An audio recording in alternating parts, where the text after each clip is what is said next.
The Winnipeg Jets take care of business once again as they crush the Pittsburgh Penguins by a score of 4-1. And this is a game that saw Kyle Connor in a big fight against Sidney Crosby of all players, as well as a few other guys, including Gabe Vilardi, continue to play well, and Connor Hellebuyck with another absolute masterclass. So to break all it down in this episode, but before we get into all of that, if you're a part of the 70% who aren't subscribed to the channel, this is the place to be for daily NHL content. If you're enjoying the daily Jets content, hit the subscribe button, as well as check Jets Digest, link in the pinned comment and description as well, if you're enjoying the specifically daily Jets content. But let's dive right into it. There is a lot to go over today. Now, obviously, what a win for the Winnipeg Jets. What a win for the guys. I mean, coming into this game, the big storyline was how are they going to start their long, brutal, stressful road trip that they have upcoming. And we'll dive into all that, but let's just start with the game. And if you watch this game, we'll get into the impact chart here in a little bit, but what a game from Kyle Connor, who got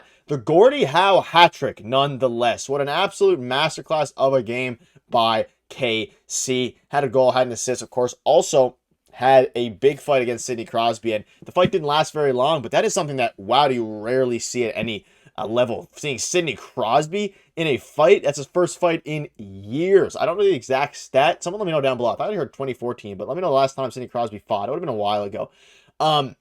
But I want to start with giving my praise to just the way this Winnipeg Jets team has continued to battle. And again, heading into this game, they're not really coming off adversity. They, of course, had their insane start to the season. They lost a couple, but they also, bounced back really well. And coming into this game, the big storyline was going to be how well can this team bounce back? Are they going to be able to bounce back in the sense of, hey, they lost a couple games, they played great, they had a couple days off, and now they're coming off a couple wins in a row. Can you just have a statement win against the Pittsburgh Penguins? And we broke it down in our video earlier today. They needed to have a statement win against this Pittsburgh Penguins team, and quite frankly, this, for one, I just want to acknowledge how bad the Pittsburgh Penguins are. They are a horrible team right now. They really showed no fight at all. Not too many high danger chances against Connor Hellebuyck, who stopped 17 of the 18 shots for a .944 save percentage. Not a ton of high danger chances at all there against Connor Hellebuyck. And again, the Pittsburgh Penguins, they're sellers. They're not a very good team whatsoever, and they're going to continue to probably be a pretty bad team for the foreseeable future, which is kind of an interesting loop about this. I wonder if Kevin Shaledayoff and the front office and the boys have been looking at some Pittsburgh Penguins players. Now, whether that is the defenseman, we made a video on Evgeny Malkin a couple days ago. It's all kind of coming to fruition in the sense of it's a very interesting proposition. It's a very interesting proposition to see if the Penguins could be perhaps a seller to the Winnipeg Jets. And of course, they saw them tonight. Some players are good, some, not so much. They don't have too much. Again, the Jets have made trades with the Penguins in the past. The Rucker-McGroarty trade for Braden Yeager. McGroarty's not looking very good at all. But speaking of this game again, Kyle Connor was the absolute star tonight. But Vladimir Nemestikov had a phenomenal game. He got another goal. Nino Niederreiter. Like these guys, Nemestikov and Niederreiter, a couple guys we got at the deadline a couple years ago. Phenomenal pickups by Kevin Shaledayoff. And we all knew that, coming into the season. But to see how well this team has been playing, like this game wasn't even close. Gabe already got on the board again. We discussed him in our video earlier today. He has been unbelievable. Gabe Vilardi has been one of the best. He's been one of the best forwards in the NHL, but regarding a supporting role alongside Scheifele and, of course, him playing on the right wing alongside Kyle Connor on the left wing, like, you can't ask for much more. He comes out tonight, he gets a beautiful goal against the Pittsburgh Penguins, of course, but I'm just impressed with the way that this team has stayed composed. But before we get into that, again, if you watch the game, you would have saw this crazy fight. And the Winnipeg Jets Twitter said, better than Paul versus Tyson. And, I mean, honestly, it was, because Paul versus Tyson was horrible. But it was interesting. Things were getting a little bit chippy. You rarely see Kyle Connor fight. You rarely see Sidney Crosby at all fight. But again, it was a battle. I'm sure Sidney Crosby is frustrated to a degree because of how bad his team is. I'm sure there's a bunch of different things kind of going on there. But what it ultimately comes down to, we got to see something that we rarely see with this Winnipeg Jets team, and that's, with Kyle Connor, that is, and against the Pittsburgh Penguins, is a fight. And it fired up the team. Of course, they're on the road, so the Pittsburgh Penguin crowd, if you watch the fight, was electric. And you never see Sidney Crosby, who is going to remain a Pittsburgh Penguin for the rest of his career. All signs are pointing to that. Fight. And to have a fight, to win a fight, he won quickly, dropped Crosby very fast, to get an assist, to get a goal, to be the best player on the ice. And you look at the advanced metrics, aside from Neil Pionk, we'll get into in a minute. I haven't really touched on the blue line yet. Kyle Connor was the best forward on the ice tonight. Just an unbelievable game offensively.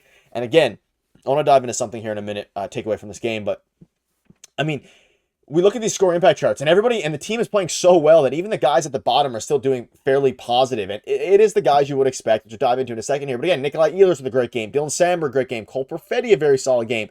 Kyle Connor there at basically the very top, but Neil Pionk with a phenomenal defensive game. And if you watched Neil Pionk's, again, his offense is always something that people talk about, but his defense this year has just been absolutely phenomenal. And for him to go from what he was a couple years ago, even defensively, to this year, we've seen some drastic improvements. He didn't score a goal tonight, but he was a +2. And just his winning puck battles, being on the forecheck, back checking, every single aspect of his game tonight came to fruition. You can see here the defense was very good. The offense was, of course, great as well. He's always good facilitating, but he didn't put up a point and was at the very top of the score impact chart. For that to happen, you really have to play some very interesting and good hockey. And again, it's at the point now where you look at the fight, you look at everything that happened.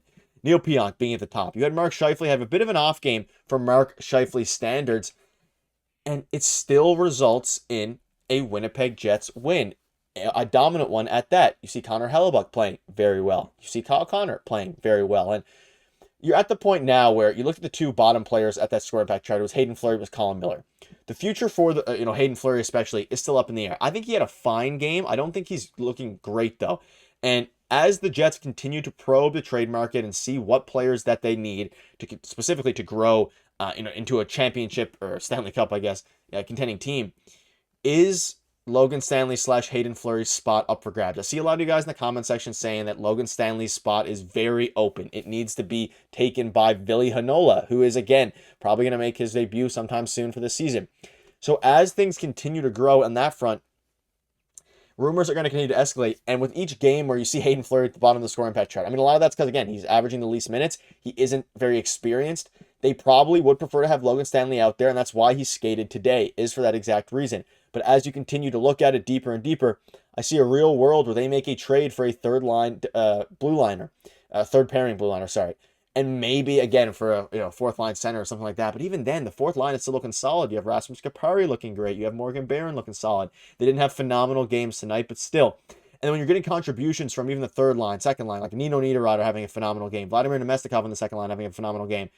As those things continue to develop, continue to get production out of Nemestikov in the second line, Nino Niederreiter, things are starting to look better.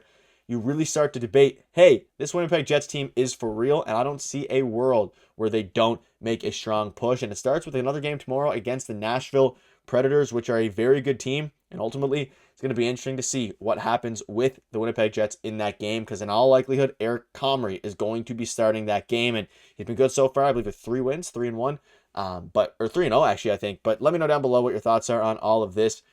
The Jets team is looking good. They're looking scary. And ultimately, I'm on the bandwagon. At least Jets fans are on the bandwagon. I think this team is going to go very, very far. So let me know down below what your thoughts are. See you guys later.